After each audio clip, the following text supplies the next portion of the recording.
an ya'buduhu, untuk menyembah Allah, ta'atan wa birran, sebagai bentuk ketaatan dan kebaikan. Ini Bapak Ibu dan jamaah sekalian rahimani wa rahimakumullah, bait yang ke-74.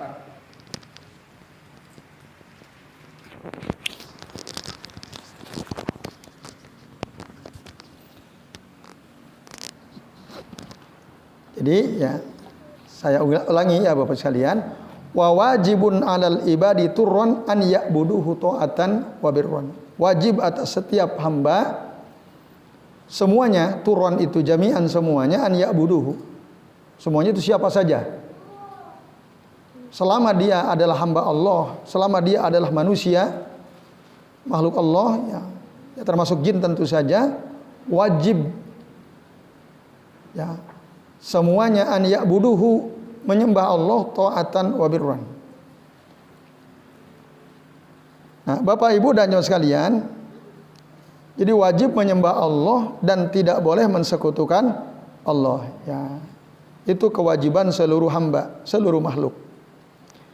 Karena ya, hak Allah atas para hamba itu adalah diibadahi, disembah dan tidak disekutukan, karena Allah lah yang telah menciptakan mereka, dan bahkan Allah menciptakan jin dan manusia tidak lain kecuali hanya untuk beribadah kepada Allah, sebagaimana diterangkan dalam surah Az-Zariyat ya, ayat ke-56. Wa ma khalaqtul jinna wal insa illa liya'budun. Dan tidaklah aku ciptakan jin dan manusia kecuali agar mereka beribadah kepadaku atau agar mereka mentauhidkanku. Dan masih banyak Bapak Ibu ayat-ayat yang lain yang mengisyaratkan bahwa manusia itu atau para hamba ini diciptakan dalam rangka untuk supaya mereka beribadah kepada Allah.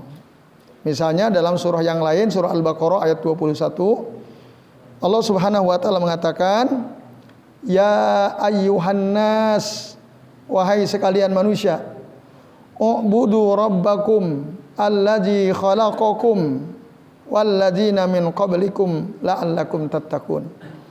Wahai sekalian manusia, sembahlah oleh kalian Allah Tuhan kalian yang telah menciptakan kalian dan telah menciptakan orang-orang sebelum kalian agar kalian bertakwa. Juga dalam surah An-Nisa misalnya ayat ke-36 Allah mengatakan, wa'budullaha wa la tusyriku bihi syai'a, dan sembahlah oleh kalian Allah dan janganlah kalian mensekutukan Allah dengan apapun. Nah, itu diantaranya ayat-ayat yang menunjukkan perintah supaya para hamba itu menyembah Allah, mentaati Allah ya, berbuat baik untuk menyembah Allah Subhanahu wa ta'ala. Dan tentu saja masih banyak Bapak Ibu ayat-ayat yang lain yang bertebaran dalam Al-Quran yang menunjukkan wajibnya kita sebagai hamba untuk menyembah atau beribadah kepada Allah Subhanahu wa ta'ala. Nah ini, karena itu adalah hak Allah gitu. Maka dalam hadis Nabi riwayat Imam Al-Bukhari dan Imam Muslim, juga disebutkan oleh Imam Ahmad dalam kitab Musnadnya, Mu'ad bin Jabal radhiyallahu anhu mengatakan, qala Nabi sallallahu alaihi wasallam. Nah, apa kata Nabi? Haqqullahi 'alal ibad an ya'buduhu wa la yusyriku bihi syai'a. Hak Allah atas para hamba adalah agar mereka menyembah Allah dan agar mereka tidak mensekutukan Allah dengan apapun. Itu hak Allah, berarti menjadi kewajiban kita.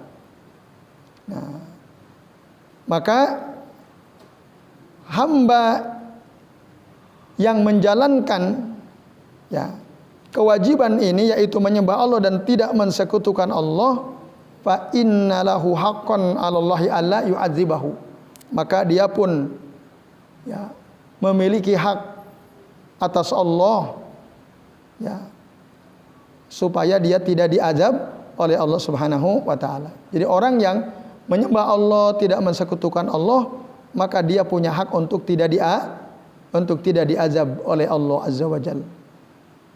Disebutkan dalam hadis yang sama, ya lanjutannya Nabi mengatakan wa haqqul ibadi, dan hak para hamba Allah atas Allah adalah alla yu'adziba man la yusyriku bihi syai'an. Bahwa Allah tidak akan mengazab orang yang tidak mensekutukan Allah dengan apapun. Nah inilah Bapak Ibu dan jemaah sekalian, ya, tujuan diciptakannya manusia oleh Allah Subhanahu wa taala.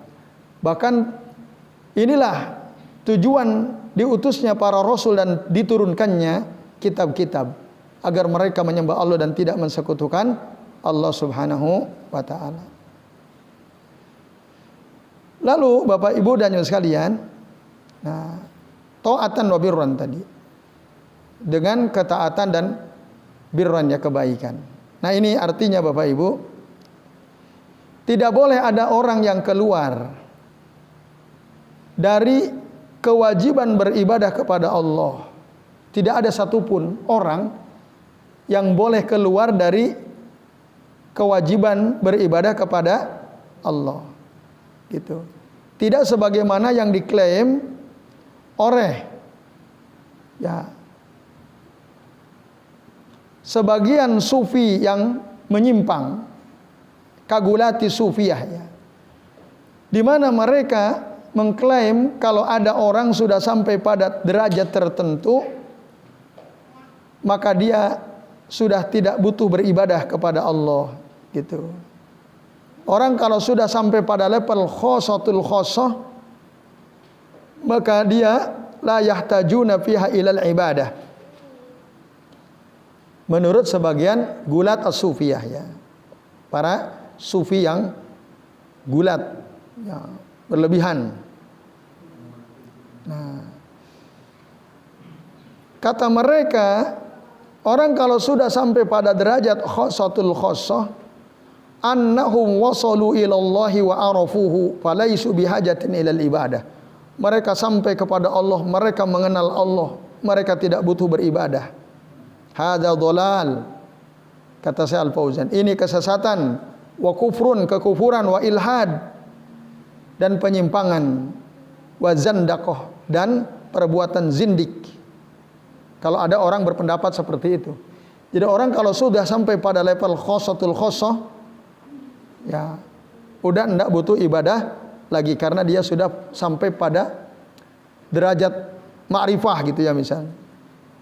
Udah tahu Allah, udah kasyaf, terbuka hijab antara dia dengan Allah. Orang seperti ini udah nggak perlu sholat, nggak perlu ibadah, bebas. Nah ini dhalalun wa kufrun wa ilhadun wa zandaqah, kata Syekh Al-Fauzan. Kalau ada orang berpendapat seperti itu, nah, maka Bapak Ibu, la yakhruju ahadun an ibadatillahi azza wa jalla, ya, tidak ada seorang pun yang keluar dari kewajiban dia beribadah kepada Allah azza wa jalla.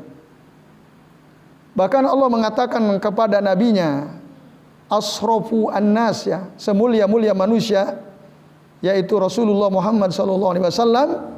Di dalam surah Al-Hijr ayat 99 Allah mengatakan, wa'bud rabbaka hatta ya'tiyakal yakin. Sembahlah olehmu Muhammad Tuhanmu hatta ya'tiyakal yakin, sampai datang kepadamu al yakin. Al yakin yang dimaksud di sini al maut. Ya, jadi semua kita disuruh untuk menyembah Allah sampai datang kematian. Kalau sudah mati, ya sudah tidak wajib lagi, sudah mati, kan. Nah ini Bapak, siapa yang disuruh? Rasulullah SAW. Ini ayat perintah kepada Rasul sekaligus perintah kepada umatnya. Itu. Tapi memang ada sebagian orang yang dhalal, ya, yang dhalun, yang sesat, mereka menafsirkan ayat ini sembarangan. Jadi kata mereka, sembahlah Tuhanmu sampai datang kepadamu al-yakin, kata mereka keyakinan. Kalau udah yakin betul Allah itu ada, udah berarti dia udah sampai pada level tidak lagi perlu beribadah. Nah ini dhalun, ya. Sesat tafsirnya Bapak sekalian. Jadi para ulama tafsir min ahli sunnah semua mengatakan bahwa makna al-yakin dalam ayat ini adalah al-maut. Kenapa kok yakin disebut al-maut? Karena kematian adalah sesuatu yang meyakinkan pasti datangnya. Nah, coba bayangkan Bapak Ibu, Rasulullah saja diperintah oleh Allah untuk menyembah Allah sampai datang kematian, sampai mati. Adakah orang yang lebih mulia kedudukannya daripada Nabi Muhammad SAW? Tidak ada. Ya, tidak ada orang di atas muka bumi ini, apalagi orang-orang yang datang belakangan, ya. Generasi belakangan yang lahir setelah ya Rasulullah SAW lahir, itu enggak ada yang lebih mulia. Boro-boro dibanding Rasul, bahkan dibanding para sahabat pun, ya secara umum tidak ada yang bisa ya menyaingi kebaikan para sahabat, apalagi kebaikan Rasul SAW. Kalau dia ngerasa saya enggak butuh ibadah lagi karena saya sudah sampai pada derajat khosatul khosoh misalnya, saya sudah ma'rifah, saya sudah kasyaf, berarti dia mengaku dirinya lebih baik daripada Rasulullah Shallallahu Alaihi Wasallam, dan ini adalah kesesatan. Nah ini Bapak Ibu dan jamaah sekalian. Baik, itu keterangan dari bait yang ke-74. Kemudian bait yang ke-75 Bapak Ibu.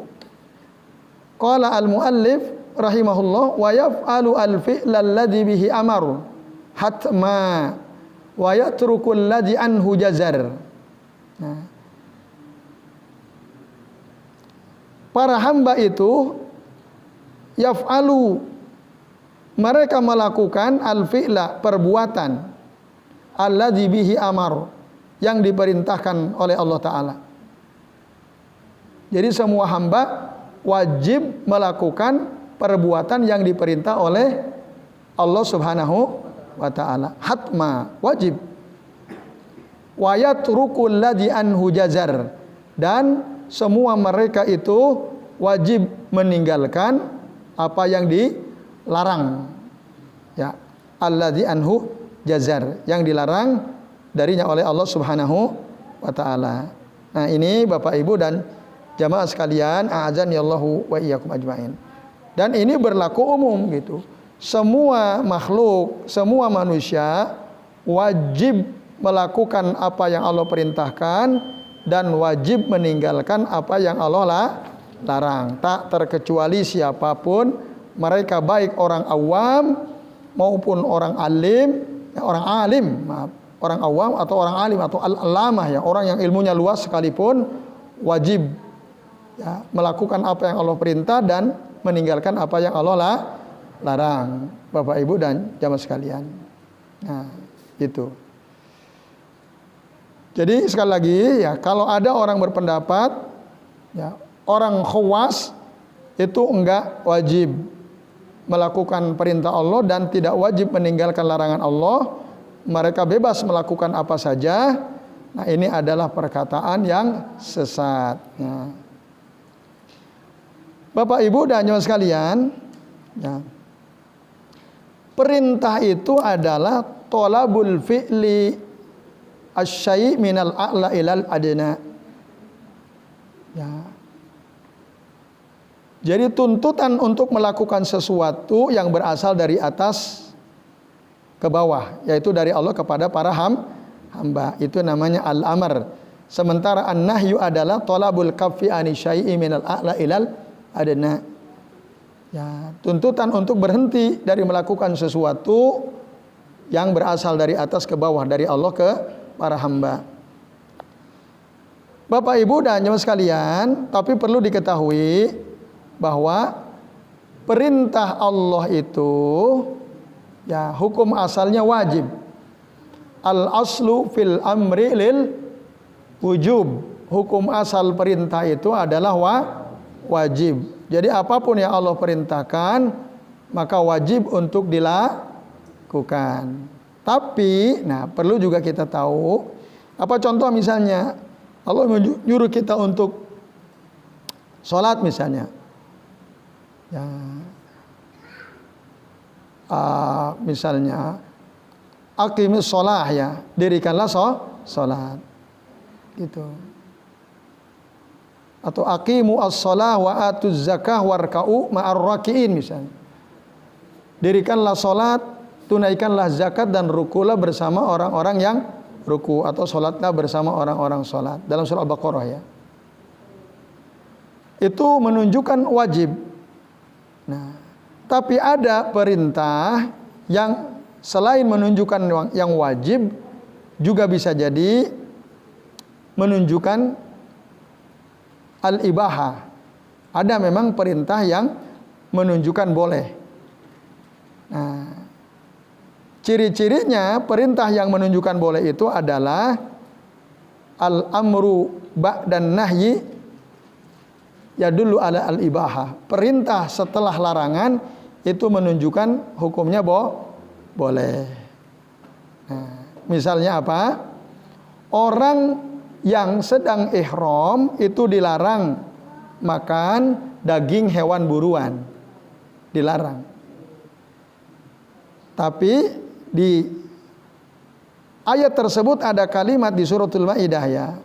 Ayat 2, wa idza halaltum fastadu. Apabila kalian sudah halal, ya sudah tahallul, sudah selesai ihram, fastadu. Maka fastadu itu fi'lul amr, perintah. Silakan kalian berburu. Nah, berburulah kalian. Nah, kata fastadu itu perintah, tapi maknanya adalah al-ibahah. Apa maknanya? Al-ibahah, boleh maksudnya. Bukan kalau selesai ihram udah tahallul harus berburu, enggak. Ya, ini boleh.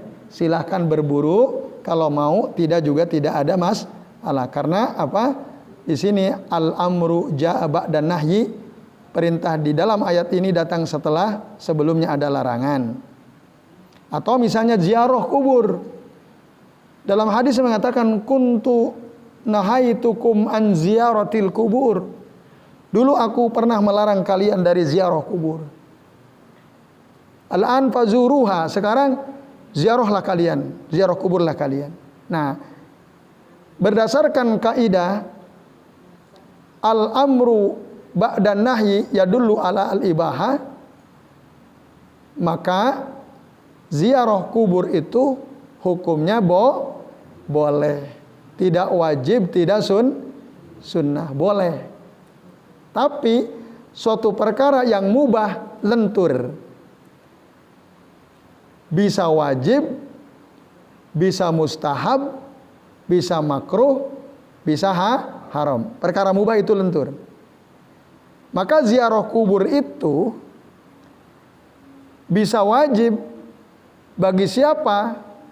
Bagi orang yang hatinya keras. Ya. Nah, itu.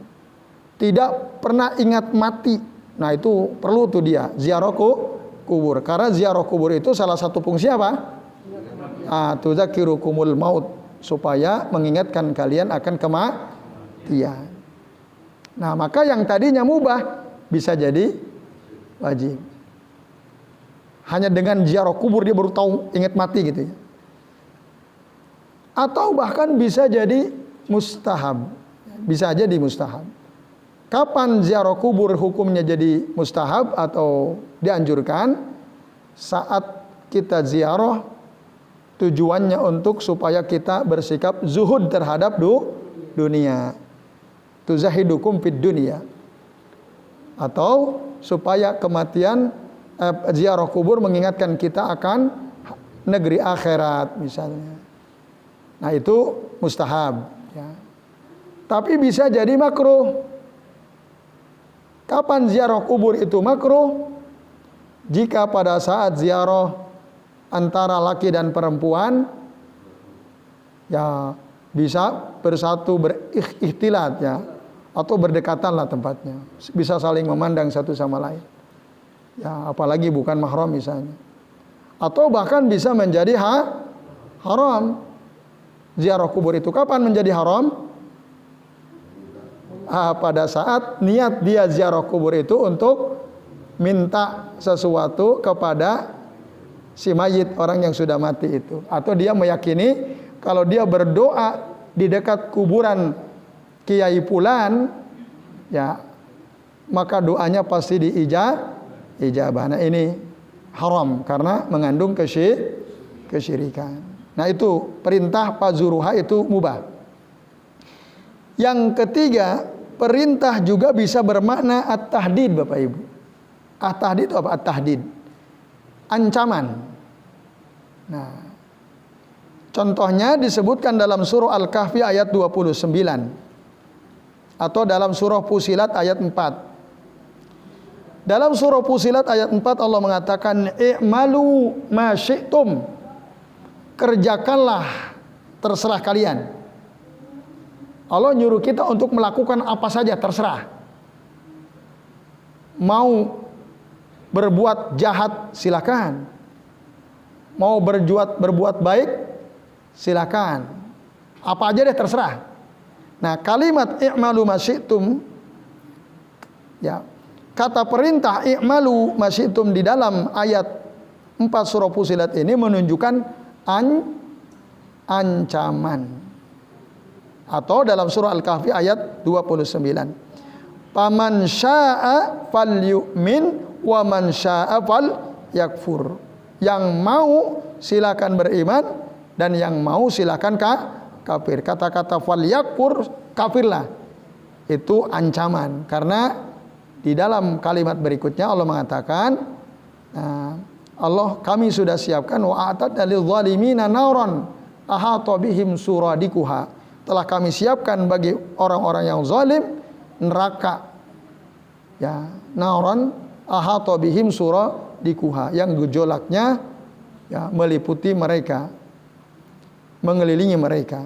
Nah itu Bapak Ibu dan sekalian contoh perintah dalam arti ancaman. Surah Fusilat ayat 40 apa ya? Ayat 40. Surah Fusilat ayat 40, afwan. Tadi surah Al-Kahfi ayat 29. Itu contoh ayat-ayat yang menunjukkan bahwa perintah itu maknanya adalah ancaman.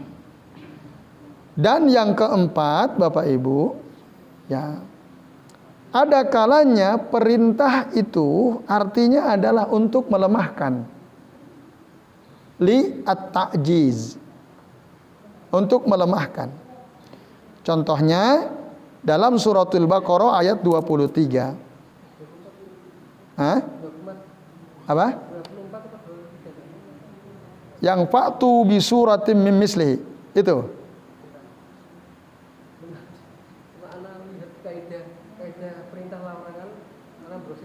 Coba dilihat ayat 23 atau 24 surah Al-Baqarah.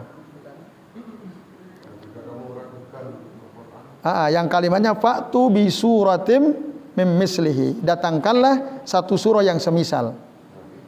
Ayat 23. Surah Al-Baqarah ayat 23. Nah, ini Bapak Ibu dan sekalian. Atau dalam hadis Nabi misalnya, Rasulullah SAW beliau pernah mengatakan, ya, bahwa kelak nanti pada hari kiamat akan dikatakan kepada para pembuat patung, para pembuat gambar, para pembuat lukisan makhluk hidup, yuqalu lil musawwirina yaumal qiyamah. Yuqalu lil musawwirina yaumal qiyamah, ya, ahyauma khalaqtum. Ahyau itu hidupkanlah apa yang kalian ciptakan. Nah, kalimat ahyau itu kata kerja perintah, fi'il amr. Ma khalaqtum, apa yang kalian ciptakan. Hadis akhrajahu Al-Bukhari wa Muslim dari Abdullah bin Umar. Nah, kalimat ahyau ma khalaqtum di sini perintah, hidupkanlah apa yang kalian ciptakan. Tapi tujuannya adalah untuk melemahkan, karena tidak mungkin manusia mampu menghidupkan gambar atau patung yang dia buat, tidak mungkin. Nah, ini Bapak Ibu dan sekalian, ya, beberapa makna al-amr, ya, yang diterangkan oleh para ulama, di antara oleh Syekh Al-Fauzan hafizahullah taala. Baik, karena sudah Isya Bapak Ibu, kita rehat dulu sejenak ya. Sambil azan, nanti setelah azan insyaallah kita lanjut lagi.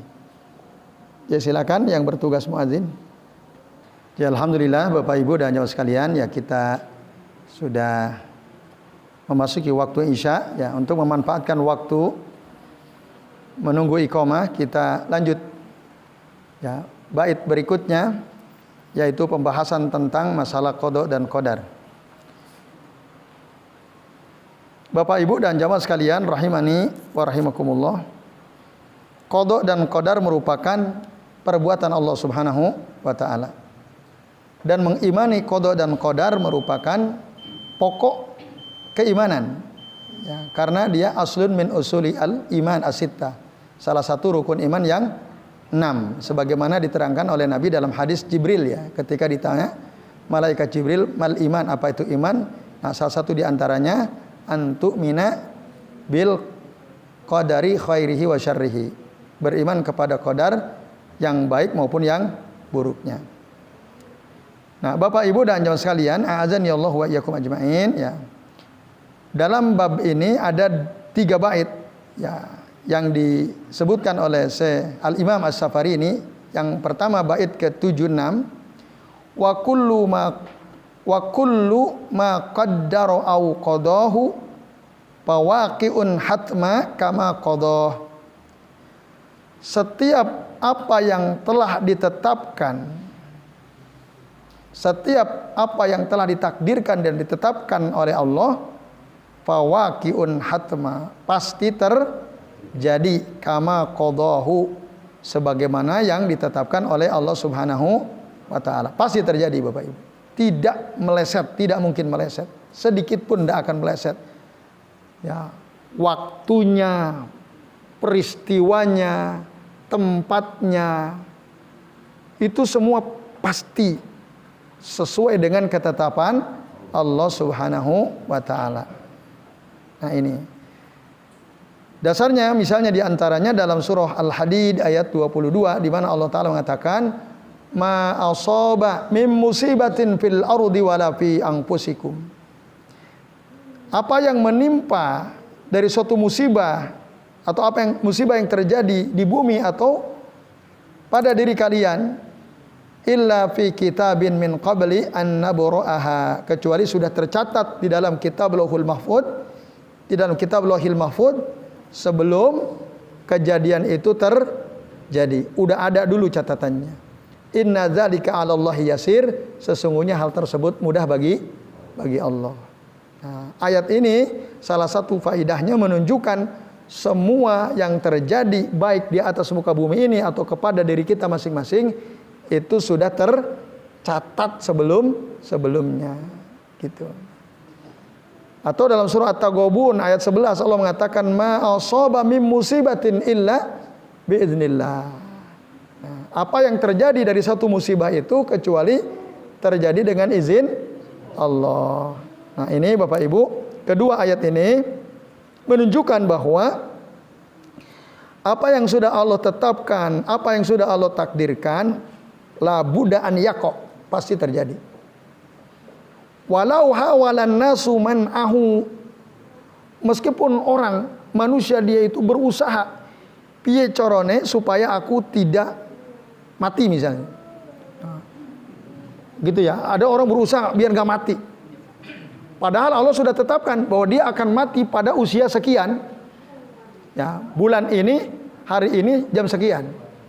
Dia berusaha, bahkan dia mengeluarkan uang ratusan juta gitu ya, kalau perlu berobat ke rumah sakit paling canggih, paling lengkap.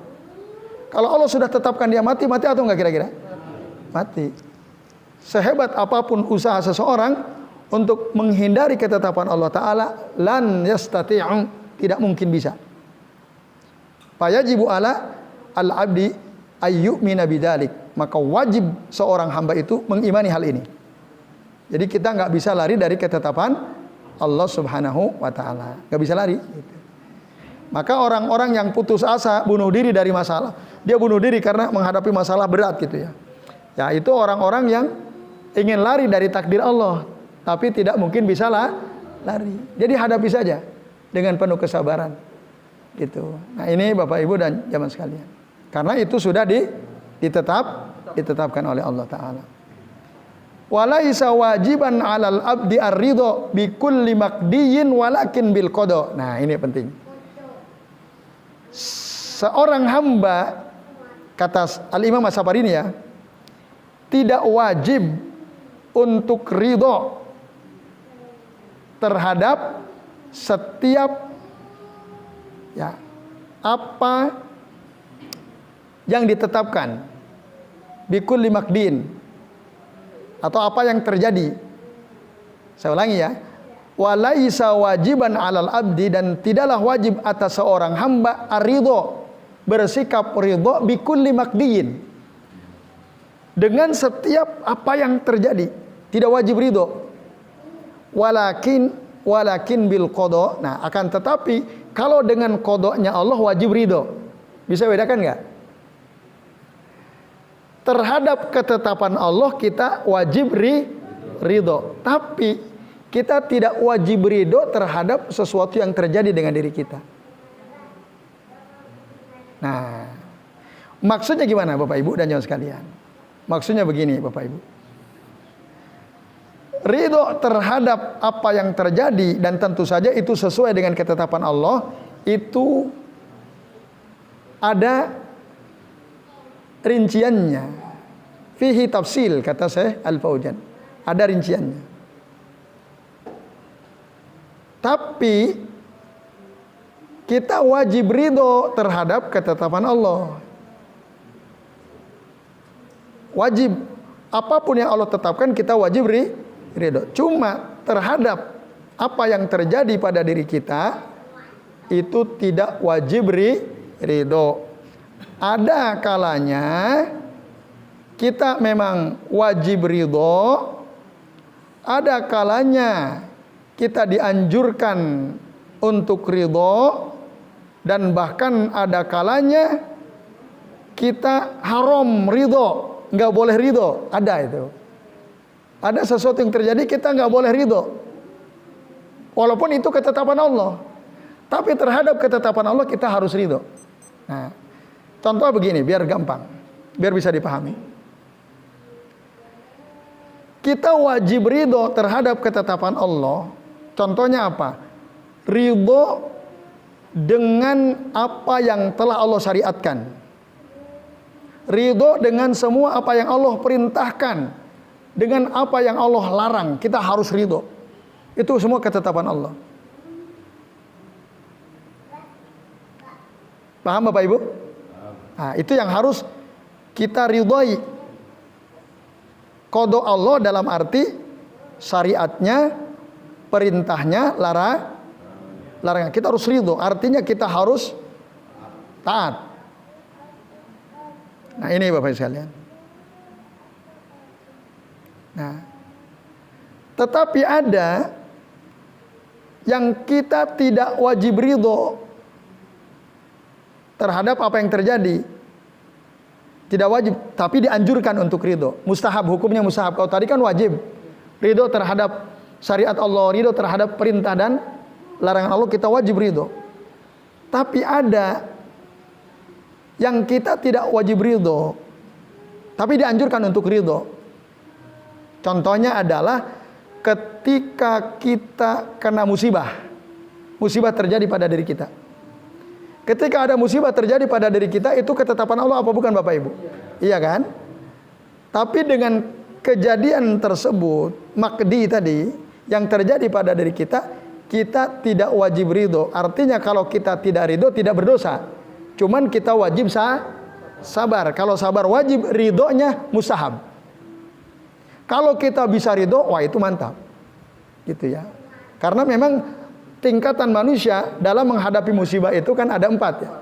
Ada orang yang marah, tidak terima, ada orang sabar, ada orang ridho, ada orang syukur. Nah, kalau dia bisa ridho itu plong gitu, nggak ada beban apapun. Kalau orang sabar kan dia bisa menahan dirinya. Tapi dia bisa di dalam hatinya sih, aduh gimana ya. Cuman dia bisa kendalikan, itu sabar. Kalau ridho itu Dia kena musibah misalnya. Tadi pas mau ke sini naik motor, ada orang berpapasan kenceng. Tahu-tahu di situ ada air banyak. Nyiprat ke kita kan. Nah, itu sudah ditetapkan atau enggak? Udah kan. Kalau kita sabar, kesel kita. Maka tadi di samping saya ada yang ngomong bajingan. Nah, di samping nah, dia nggak ridho tuh. Marah dia, bajingan gitu. Nah, kami berusaha diam saja ya, walaupun kecipratan juga ya. Nah, berusaha ya udah ridho. Nah, itu kalau bisa usaha.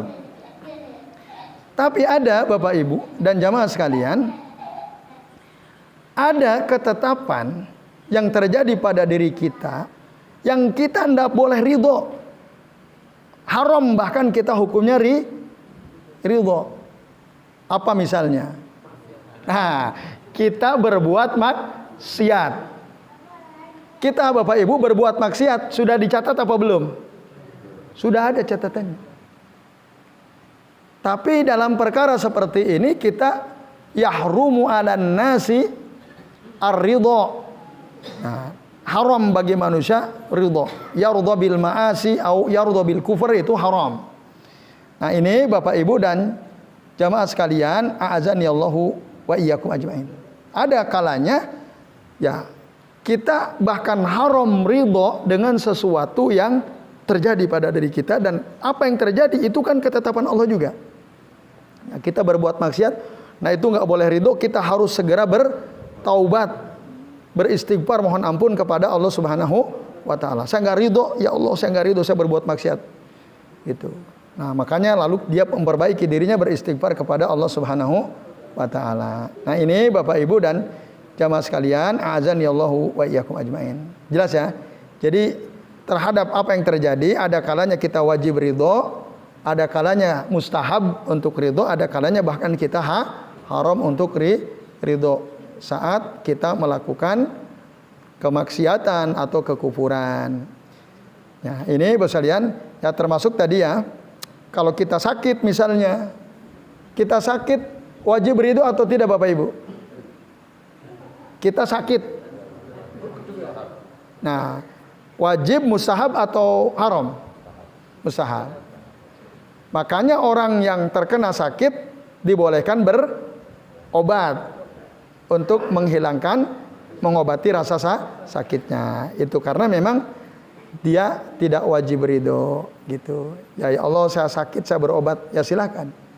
Tapi sabar gitu ya. Dia wajib sabar walaupun tidak harus ridho. Nah, fala yajibu alaihi ar-ridho bi kulli makdiyin tadi ya. Dia tidak wajib ridho dengan semua apa yang terjadi ditetapkan. Ya baik Bapak Ibu dan jamaah sekalian, sampai sini dulu ya. Tinggal berapa baik sebenarnya? Atau dituntaskan ya ini Bapak Ridho. Terakhir. Kenapa? Li'annahu min fi'lihi ta'ala wa zaka min fi'lil ladzi taqala. Nah, Bapak Ibu dan jamaah sekalian, karena qada dan qadar itu adalah dari perbuatan Allah Ta'ala. Yang kita tadi wajib ridho. Walakin bil qada, ya harus ridho, li'annahu min fi'lihi ta'ala, karena itu dari perbuatan Allah Ta'ala. Nah, sementara wa dzaka min fi'lil ladzi taqala. Nah, sementara perbuatan maksiat, wa dzaka itu kembali kepada perbuatan maksiat, min fi'lil ladzi taqala, dari perbuatan seorang hamba yang harus dijauhi atau ditolak. Taqala itu artinya rafadha, ya. Rafadha ditolak atau abghadha, dimurkai ya, tidak diterima. Nah, itu. Wazaka, dan maksiat itu atau kekufuran itu min fi'li, dari perbuatan alladzi taqala, yang harus ditolak, harus dijauhi, harus kita tidak ridho. Nah, ini Bapak Ibu dan Yus sekalian. Nah, maka faman ata bima yubghiduhu Allahu yajibu alaihi an yubghidahu wa la yardha bih. Barang siapa orang melakukan suatu perbuatan yang dimurkai Allah, maka wajib dia pun marah dengan perbuatan tersebut dan tidak boleh ridho.